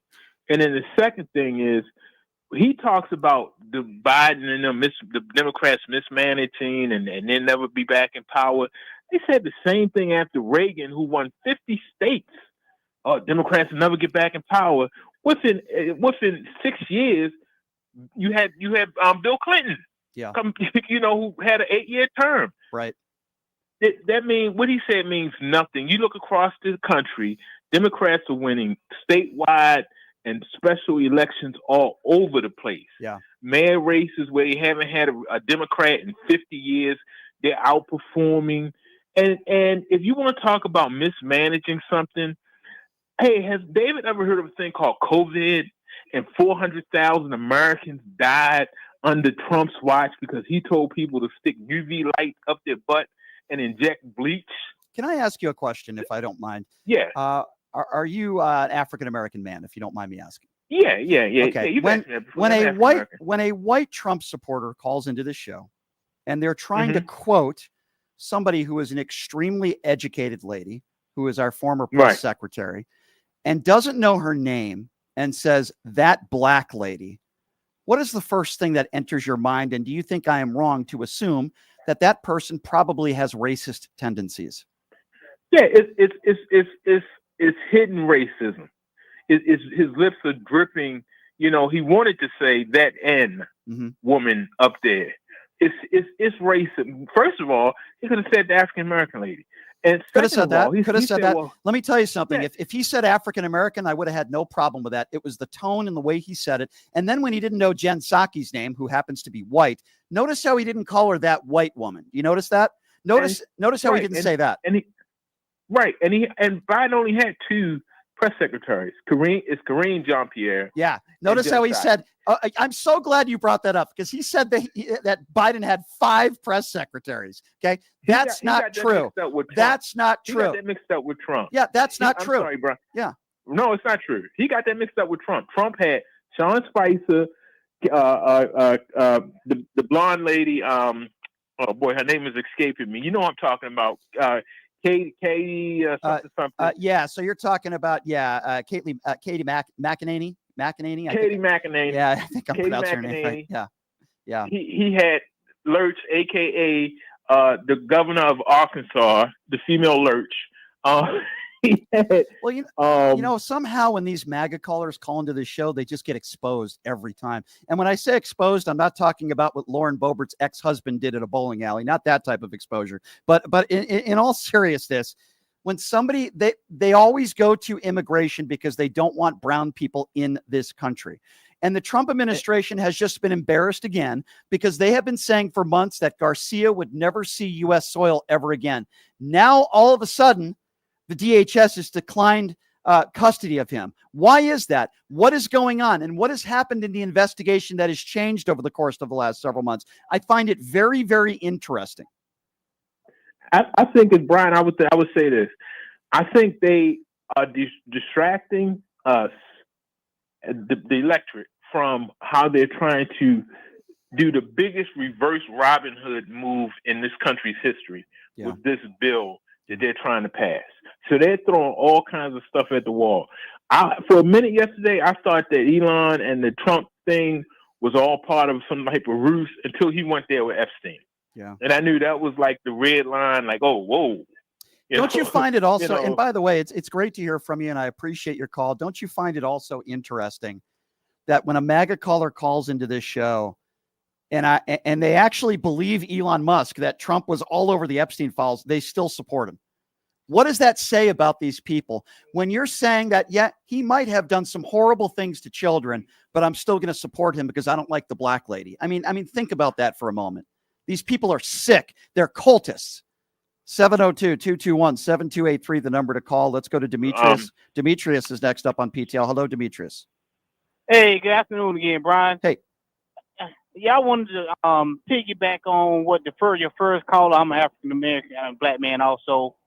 A lot of these men they so discouraged about women because they can't get the woman that they want. They don't want them. That's true. Listen, I've been dreaming about Marjorie Taylor Greene every day. She's just such a lovely lady, and I know I'll never get her, and it just drives me crazy. I'm sorry, I'm joking. Go ahead. And so and they're very upset about that and child support and the government does child support, but the government gave you free. You can go to the health department to get free condoms. That's true. What was the problem? Do you remember, sir, do you remember when it comes to prophylactics, do you remember when the late Rush Limbaugh, a woman by the name of Sandra Fluke, if memory serves me right, was trying to get contraceptives to be covered under her insurance, and Rush Limbaugh went on the air and called her a whore. Do you remember that? Yes, I do. Despicable. Yes, despicable. These people, they're despicable. And it's the same. It's the same play, the same talking points. But this is why I'm gonna say this and do my normal. Hey, people like Dave, what you doing to him? How you firing back at him? A lot of people cannot articulate the way you can to go at these people, and you can shut them up. You can shut them. You're not going to change their mind, but you can shut them up in a way. And trust me, people are going to follow you. That's all I got to say. Well, I appreciate you saying that, my friend. And I think it speaks volumes when you're a MAGA supporter and Joe Biden had two press secretaries. One happened to be white, one happened to be black. And he's trying to quote Jean-Pierre, and he calls her that black lady. But then when talking about Jen Psaki, he doesn't call her that white lady. There are little clues that we get, ladies and gentlemen, in life. When people try to tell you who they are, believe them. And there are little Freudian slips out there, right? I hear them from time to time. When somebody gives you a clue of who they are, believe them. Dave is a racist. 702-221-7283 is the number to call if you want to be a part of the conversation. Again, 702-221-7283 is the number to call. Let's go to Lauren. Lauren is next up on PTL. Hello, Lauren. Hi, Brian. Hey, what's up? Yeah, it seems like the topic today has been immigration. Let me step outside because I've got an echo. So I've done some research. The Immigration and Nationality Act, which is what President Obama and Bush used, the expedited removal, certain individuals such as those apprehended at the border shortly after entering illegally, or those who have violated their terms of admission, an expedited removal process allows for them without an immigration judge. Lauren, that's not what the Trump administration is doing. A lot of these people that have been deported, some of whom that have lived here for decades. So while some of those people, that might be true, the overwhelming majority of the people that the Trump administration are deporting, and they've actually owned and admitted this, are people that have been here for over a year, some cases decades. So Lauren, that doesn't necessarily apply to what is going on right now. Well, that's the law. I understand that, but the law also says, our Constitution, tell me if you disagree with me, Lauren, our Constitution says any person has the right to due process, not any or citizen or non-citizen. Is that correct? Okay. Well, according to the Immigration and Nationality Act, Lauren, am I reciting our Constitution correctly? Help me. It's not showing up in here anywhere. What you're saying? Okay, so what you are? It's just giving examples Lauren, of how people were deported under Lauren, under Bush and Obama. Okay, but Lauren, what I was trying to get at here is you're speaking to a specific law put in place with a specific group of people that may have just crossed the border illegally within hours or days. What I am trying to explain to you is in our Constitution, this is what I was trying to get at. It says any person. It doesn't say any citizen. That means any human being. What Donald Trump has done, by the way, which doesn't necessarily apply to what you are talking about, there are people in this country that have been here for decades that pay taxes that are being deported with no due process. That is against what our Constitution says. That's the point that I am trying to make. And with that being said, reinstatement and removal. Okay, so the people that have been here for long periods of time that have not fulfilled what they were supposed to take care of, the court has the ability to reinstate, or without the court, they can reinstate that removal. Yes, but you see, that would mean they would have something called due process where the court would make a decision. That is not what the Trump administration is doing. Are you okay, Lauren? If they had illegally re-entered the United States, but that's not what we're talking. Prior removal Lauren, order can be reinstated. Lauren, but that's not the. This is what I'm trying to explain. This is not the. I understand. I understand what you're saying, okay, Brian. What I'm saying, I'm just looking at the law. And I'm looking at the Constitution. And I'm reading what the law says. Okay, so is the Trump administration looking at what the law says? We are a nation of laws. We are a nation of laws. And is Donald Trump abiding that, sir? According to this. What do you mean according? For the removal process, Lauren. According to the law. Lauren. According to the law. According to the Constitution, everyone has the right to due process, any person.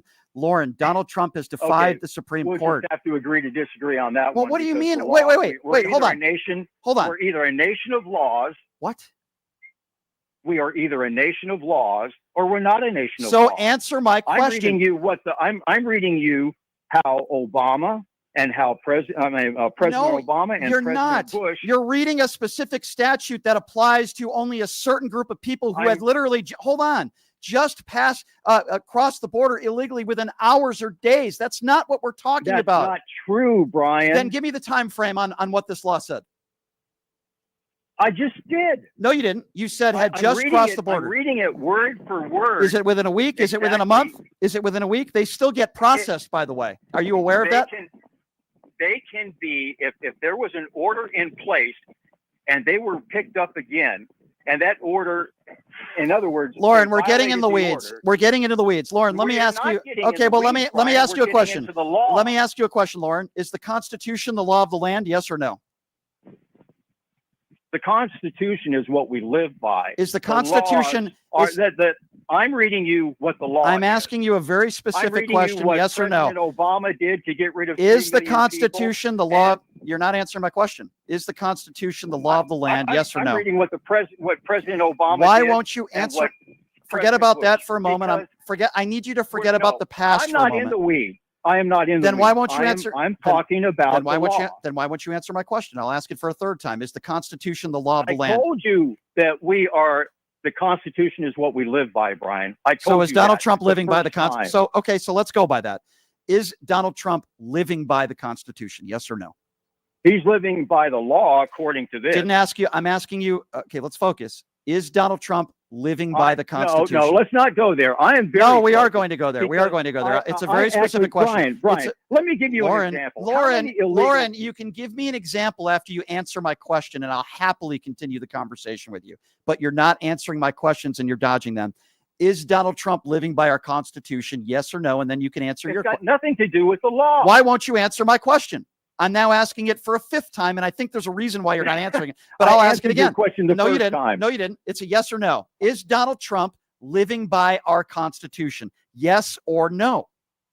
Yes, he is. Okay, well, that's absurd. And now I'm going to pod you down. I'm going to explain to you why you're 100% wrong. He's not giving people due process. The Supreme Court ruled 9-0 that they had to facilitate the return of Mr. Garcia. Donald Trump defied our Supreme Court. He attacks judges. He attacks families. He has defied our Constitution. He has defied the rule of law.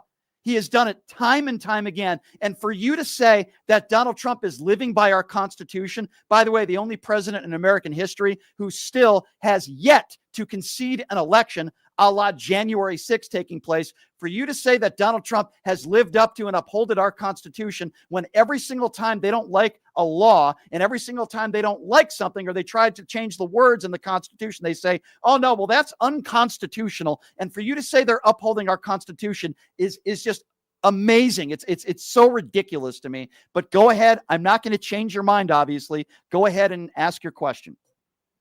Oh, well, I didn't have a question to ask. My point is this. The law is the law. I'm reading you the law. I'm reading you the Constitution. It's the law of the land, and you won't seem to address that. All right. Then, okay, Brian, then how did President Bush and President Obama use this law to get rid of 6 million people? I'm trying to explain that to you, and you That's don't seem the law to. that they use. And you won't they seem did to not have to take these people first of before all, a judge. First of all those people were processed. That's number one. Number two, there was a time frame that was put in place, and the reason why George W. Bush There is no time frame. Oh, you just said there was a time frame at the beginning of this phone call. Now all of a sudden you're changing it? I never said there was any time frame. You're the one that brought up time Okay, frame. so you're claiming that George W. Bush and Barack Obama did not give anybody due process, that those that were deported. Is that what you're claiming on this show, Lauren? The vast majority, that's what they're saying in this is what I'm reading. That's how they deported 6 million people. Okay, well, obviously, go ahead. No, first of all, the point that I was trying to make to you, Lauren, is that in our Constitution, it is very clear as day that everyone gets due process in this country. You're talking about a specific law that was put in place that allowed Barack Obama and George W. Bush to deport people that were still processed, by the way. It wasn't a specific law for them. This went all the way back to Clinton. So what is even further? What is due process then? Law, the immigration law. So explain to me what due process is then. What's due process, Lauren? Due process is going to court. Right, and the people that are getting deported. Do you honestly think that those previous presidents sent 6 million people through the court system? No, they didn't. Where are you getting this stuff from, by the way, Lauren? Where are you getting it from? This is the immigration, and that's here. I'll give you the exact verbiage. Yeah, please do. It is Immigration and Nationality Act has been established for removal processes. So why isn't Donald Trump implementing that then, and why they haven't talked about this act then? Well, I mean, every time he tries to do something, he stops. Now, we didn't do that for President Obama, and we didn't do that for President Bush, and we didn't do that for President Clinton. So So Barack Obama didn't give people. So Barack Obama didn't give people due process. Boy, this is news to me. The vast majority, no. Really? Okay. Well, that's news to me, and I don't think that's true, Lauren. I don't believe the fact that Barack Obama. Reading you. I'll be more than happy to email it to you. Sure. Okay. I would love to. I would love to read it. You're making the case that Barack Obama did not give people due process. That's the argument. I'm saying as far back as Clinton, as far back as Bush, and as far back as President Obama, that this was the procedure that has been used to get rid of large numbers of people. So was anybody sent to like a high maximum security prison because of tattoos? I'm just curious.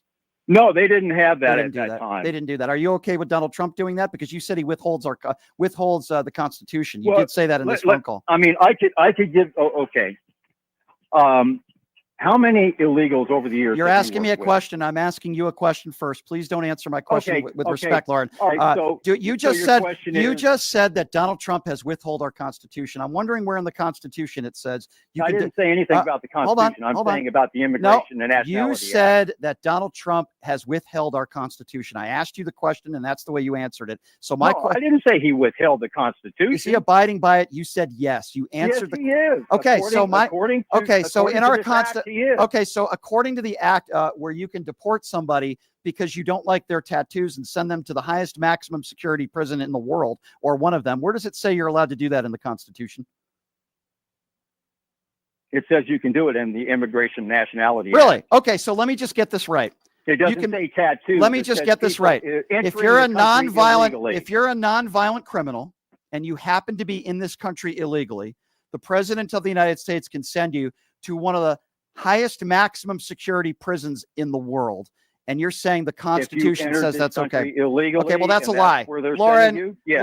Lauren, with all due respect, you just proved that you don't know what that's not true. I appreciate your phone call, Lauren. Thank you very much. That is 100% not true.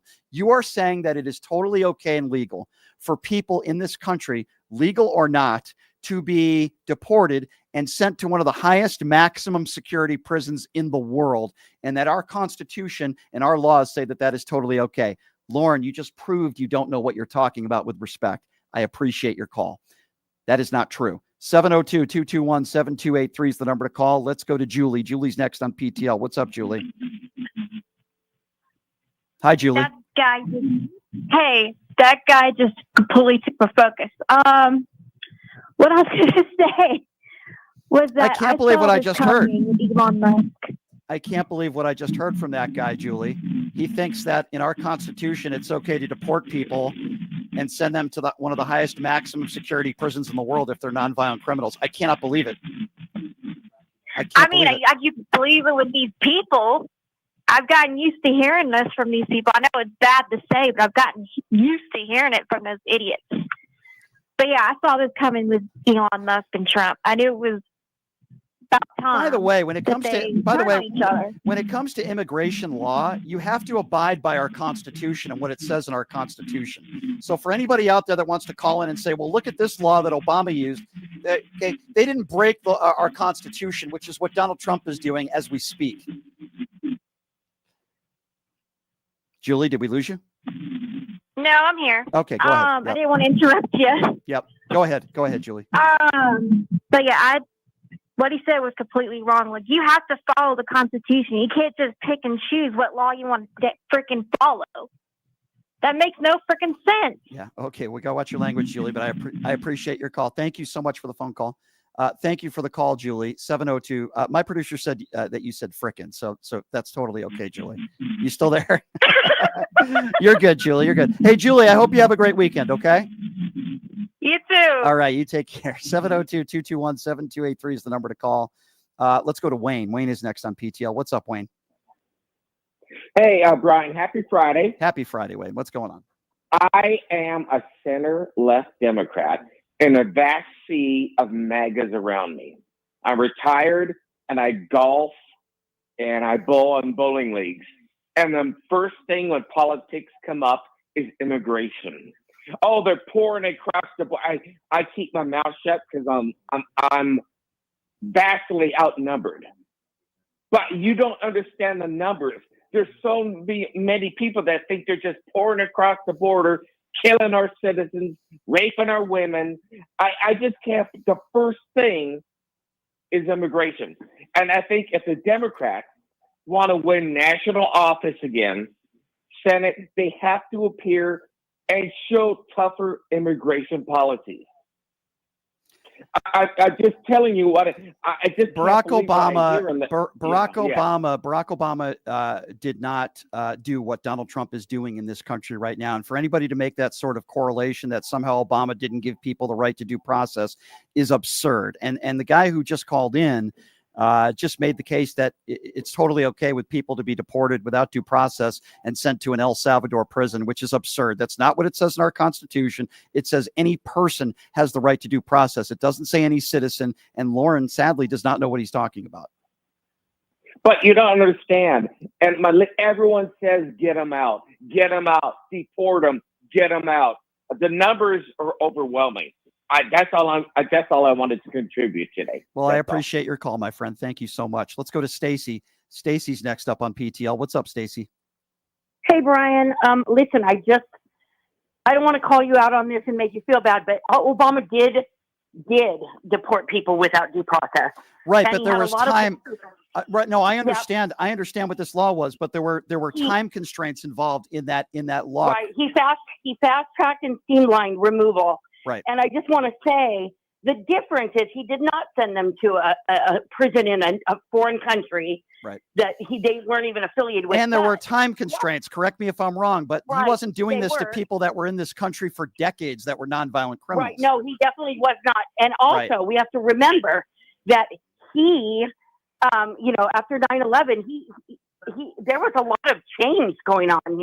We were in a war, and we didn't know if we were going to have, people coming in and bombing us again, or so he wanted to get. But there is out. a very Trump fair, hasn't had to deal with anything and like there's that. a very fair difference that you brought up. You brought up a few of those differences, and this was the point I was trying to explain to Lauren, because he said there was no timestamp on this. Barack Obama was not doing this to people that have been in this country for decades that are nonviolent criminals the way that Donald Trump did it. The reason why that Obama and Bush did this is because they didn't have enough judges, and they didn't have, they had time constraints. And these were people that had recently entered this country illegally. That's why they did this. That is not what Donald Trump is doing. He's not there are no time constraints on the people that were here. Go ahead. It's because Trump doesn't have qualified people working for him. So they're just willy-nilly in it, Right. Right, exactly. They want to make him, they want to please him, basically. And last I checked, these weren't people that were getting separated from their families either, being put in cages. Last I checked. Exactly. Hey, I wanted to also ask you if you heard about I think the kid is 22 years old, fresh-faced, and he's going to be our new terrorism guru. I saw that. Yeah, maybe isn't that ridiculous? Maybe his name is Big Balls. Yeah, thank you for the call, my dear. I appreciate you.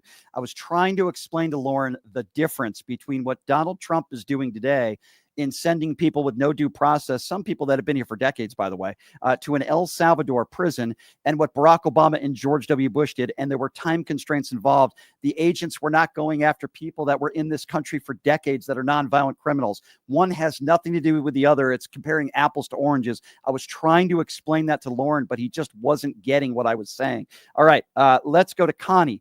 Connie is next up on PTL. What's up, Connie? Thanks for calling in. What's on your mind?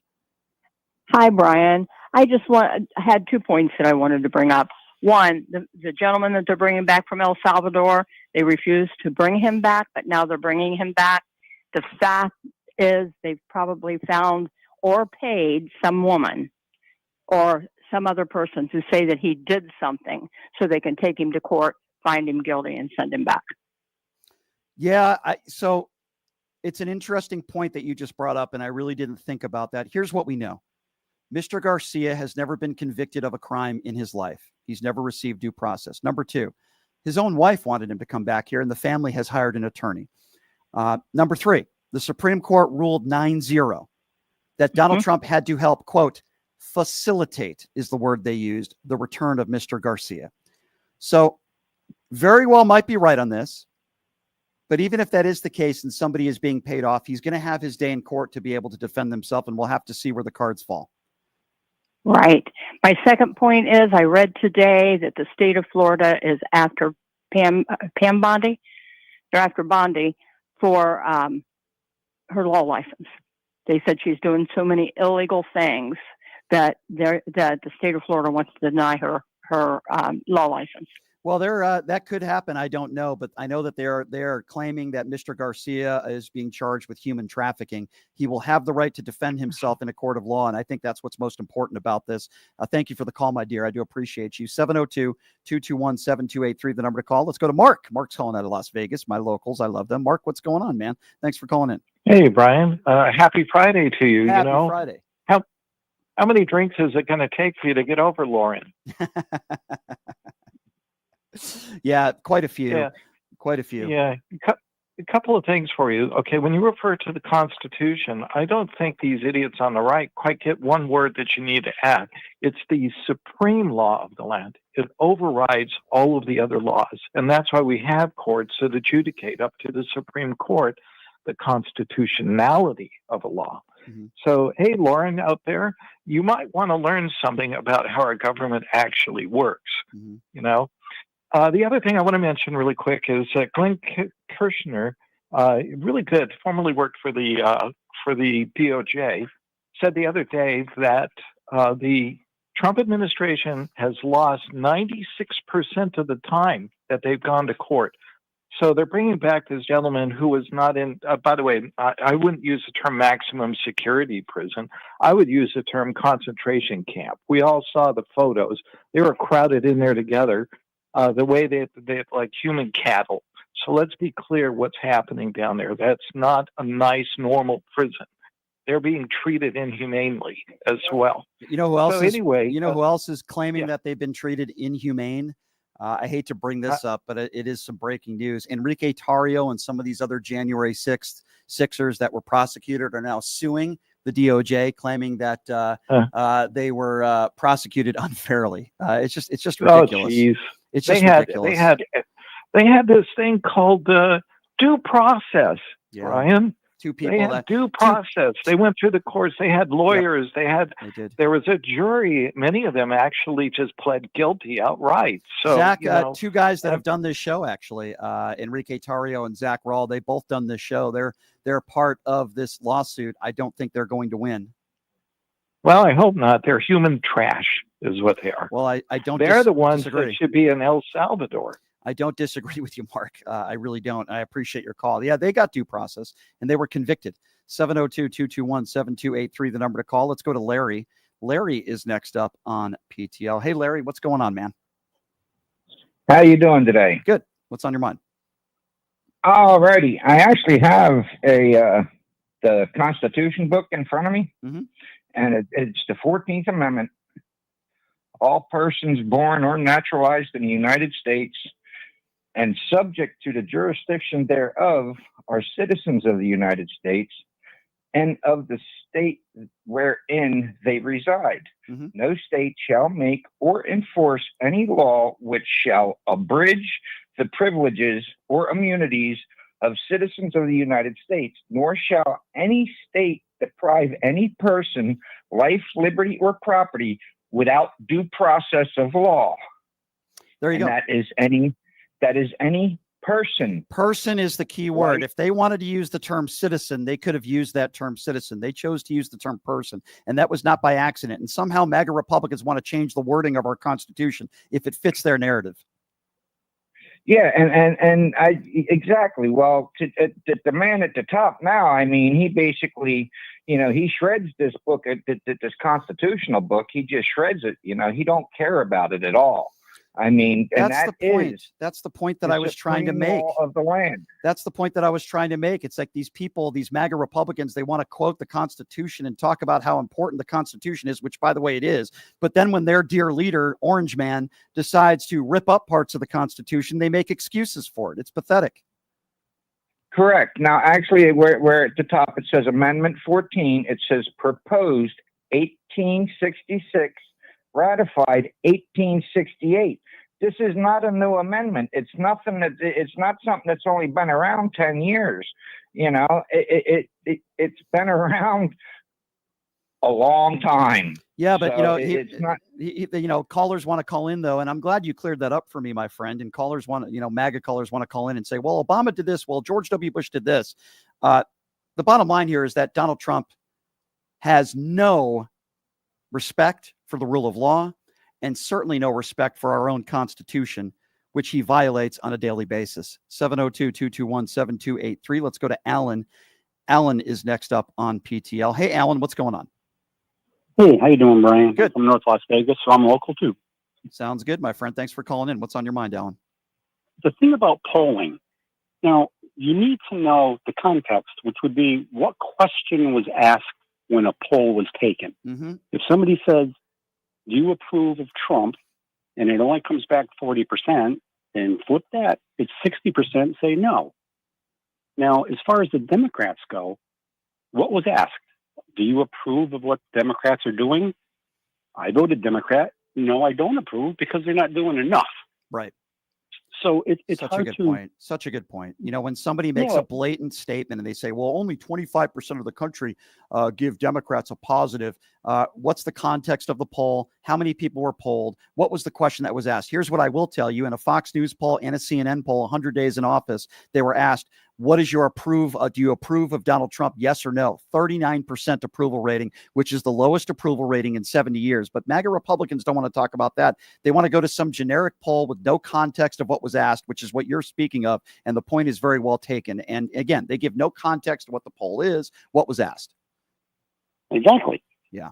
But in like he said about the Democrats, 25%. What was asked? He doesn't know. He doesn't even know. He can't even quote. He doesn't even know the names of people that he's quoting. I mean, the guy doesn't know what he's talking about. Exactly. Right. I approve of Democrats per se. I don't approve of what they've done recently because they really haven't done anything. I agree with you. So if you were to ask me, do you approve of what Democrats are doing? I would say no. I want to read this to you, and I want to get your reaction to this. As Pam Bondi ended her press conference today, and it's in regards to Mr. Garcia, she accused Garcia of being a child groomer, a human trafficker, and a gang member, and then walked away and didn't take any more questions. And keep in mind, this is a man who has never been convicted of a crime, any crime, in his life. And let me tell you something. If Mr. Garcia is found innocent, we need to play that audio over and over and over again. How do you expect this man to get a fair trial? Because you always hear of MAGA Republicans talking about fair trial when she's basically accusing him of being a child trafficker. She said it. They need proof. If that were true, I'm sure they would come out. Look, this is what we found. Why didn't they do that? It's just conjecture. Another good point that you just made. For the last several months, I don't even need to hear from Pam Bondi, but for the last several months, we've heard from Pam Bondi. He's done this, this, and this. Why haven't they shown any proof or evidence of that? Exactly. And pretty much anybody they talk about. Yeah. No, you're right. It's all rumor, innuendo. You're right. Well, we'll definitely cover the story, and we'll certainly share more with you guys on Monday. I really do appreciate the call, sir. Thank you very much. 702-221-7283, the number to call if you want to be a part of the conversation. Tony is next on PTL. Hey, Tony, what's going on? Hey, Brian. How are you doing today? Good. What's on your mind, Tony? Oh, my God. I can't believe I had to listen to those two guys on there. My brain is mush. Anyway, isn't Pam Bondi describing Donald Trump? Well, every single time they talk about the rule of law, they don't seem to talk about Donald Trump, who is a 34-count felon. So I would agree with you. Right? Yeah. Okay. So last night I saw that you were on Twitter and you were getting into it with Brick Suit Guy. Oh, yeah. Brick Suit. I got it. So Brick Suit, I wanted to get him on the show because he's a cultist supporter, just a complete loser. And I guess he listens to my show because in the DM, he said he doesn't like my approach. Really? Yeah, because I was the guy that said he wants a 69-47. Yeah, exactly. So anyway, what I wanted to say was, I'm sorry. Anyway, what I wanted to say was, I don't think the Democrats should let the chicken in the hen house with Elon Musk. I just hope to God that you do not let him anywhere near the Democratic Party. I don't think it would be a good idea. Okay, so I agree with you fundamentally, but let's just say Josh Shapiro runs for president or Gavin Newsom. And Elon Musk says, I want to give you $200 or $300 million to your campaign. What do you say to that? I don't know. I can't even answer that, Brian. Yeah. I really can't. I understand why the answer. What do you say to that? I think that's a very difficult, but I would have to put some parameters in there. I would take his money and I would say, you're not going to be in my administration. You're not going to be in charge of Doge. You're not going to be visiting the White House unless it's some sort of dinner or some sort of fundraiser. I would write a contract with him and make sure you're not going to help us with policy. You're welcome to come in once in a while and we can have discussions, but you are not going to be a member of this administration and you're not going to have people's private information. You're not going to be in charge of waste spending or anything like that. And we're certainly not going to be doing any press conferences together. I would put some ground rules in effect. Well, that's a good point. I guess I agree with you there. But take his money. I would have to do that. Take his money because if you don't take his money, he's going to have 50 more kids, and then he's going to be spending it on NDAs to get these women to be quiet. So we don't want that to happen, right? We don't want him to procreate more idiots. Absolutely not. We already have one in the White House. That's very true. You have a good week. All right, you too. Have a good weekend. You too, my friend. And hey, we got to get. When I'm in Vegas, we got to go golf, man. All right, sounds good, my friend. You take care. 702-221-7283, the number to call. Let's go to Audrey. Audrey is next up on PTL. Hey, Audrey, what's going on? Hey, I just wanted to talk about Kilmer a little bit.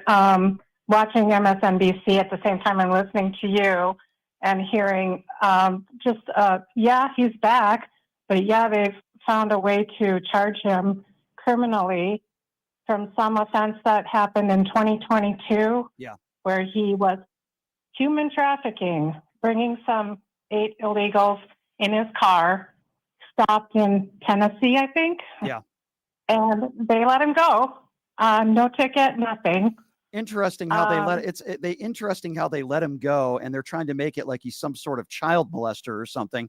If it was that serious, then why did they let him go to begin with? I would say, number one, it's kind of like you're going like 8 miles over the speed limit from like 8 years ago, and somehow we're going to bring that back where you got like a warning, and somehow now they're going to make it into a ticket 8 years later, for a lack of a better analogy. That's the analogy that I would make. Yeah, and Pam Bondi looked like she had just swallowed some poison. She looked sick.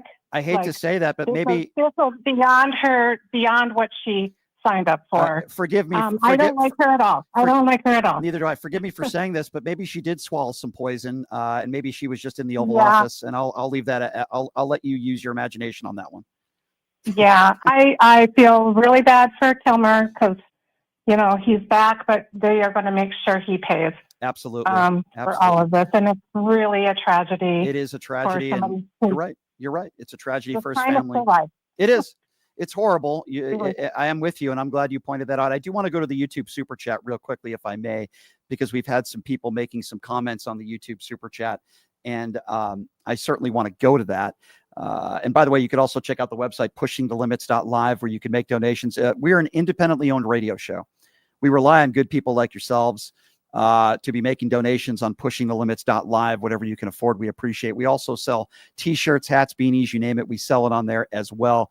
And of course, on the YouTube Super Chat, your questions and comments will be heard with a donation. So we certainly appreciate your support. And I do want to get to the YouTube Super Chat now, if I may, if that's okay. My internet is so slow today. Steinbacher says, Elon is a patsy. Of course, that relationship wasn't going to last. Well, Steinbacher, I said it would last about 6 months or so. I was obviously wrong. It was a little bit less than that. Reaver says, if the DOJ fails to convict Garcia of any crime, least of any of the crimes they claim justified his deportation, what is to stop them from deporting him again? Could he get his TPS restored? That is a really good question, Reaver. I think we need to wait and see the evidence that is presented or lack thereof, and then go from there. Sailbear says, thank you, Brian and PTL fam, for all that you do. Hope you all have a nice weekend, and hello from Canada. Well, thank you, Sailbear. I appreciate that. That's very nice of you to say, and we appreciate your support of the show. Chris says, MS-13 members do not tolerate any members that abuse children, so the accusations are totally nonsense played against Mr. Garcia. I don't disagree with you, Chris, but at least it appears as though he's going to get some sort of due process, which is good. Let's go to Kevin. Kevin is next up on PTL. What's up, Kevin? Hey, Brian, how you doing, my friend? Hey, good. What's on your mind? Nothing much. Listen, not to contradict anything you're saying, listen, you have your own opinion as to taking Elon's money. That's fine by me. Me personally, not anybody doing that Nazi salute. And if he wants to come out and finally apologize and say, listen, I was wrong, I didn't understand back then, blah, blah, blah, we can have a different conversation. That part, no. I understand. I understand why you would say that. My response to that is this: take his money and then tell him to go F himself. That's what I would do. I mean, I hear you. I totally understand why you would say that. I would take his money and then tell him to go screw himself. That's what I would do. I am not mad at you for that. Yeah. The main thing I gotta say, after that Lauren conversation, you have so much patience. You have way more patience than me. Not all the time, my friend. I don't always have patience. Once in a while I do, but not all the time. Well, I'll say this. For the time I've been listening to your show and viewing on YouTube and everything like that, you demonstrate way more patience for the MAGA folks than I do. Case in point, there's especially one particular guy at my job. And I tell him in a very nice and respectful way, a very pleasant voice. Yes. You're lying again. Oh my God, you're lying. There's when we have conversations. Yeah.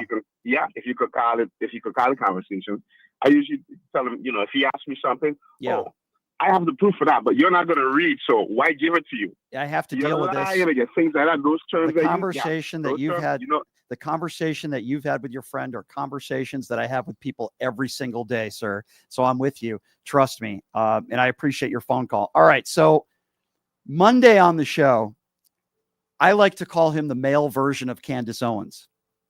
His name is Brandon Tatum. We were both on the Piers Morgan show a few weeks ago.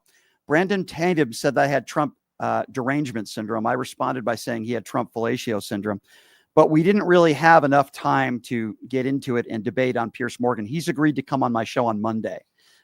So Brandon Tatum, he's a former police officer too. He's going to be joining us on the show on Monday. You're certainly not going to want to miss that. If you missed it earlier, we had Jeffrey Epstein's brother on the show, Mark Epstein, responding to Elon Musk's claims that Donald Trump is in the Epstein files. And you have to hear it for yourself. But Mark Epstein said he believed Elon Musk. He had no reason to believe Elon Musk was lying. So we talked a little bit about that. Of course, we had Professor Justin Wolfers joining us, talking a little bit about the economy as well. More special guests are going to be joining us on the show next week. Eric Swalwell is going to be joining us on the program next week as well. So that'll be fun to have Congressman Swalwell on the program. So some other very special guests joining us on the show as well. The best way to get involved with what we are doing here, of course, we want you to be on my YouTube page, which is over 116,000 subscribers now, at PTL Radio Show. My personal YouTube page. It's free to subscribe. Go to my website, pushingthelimits.live.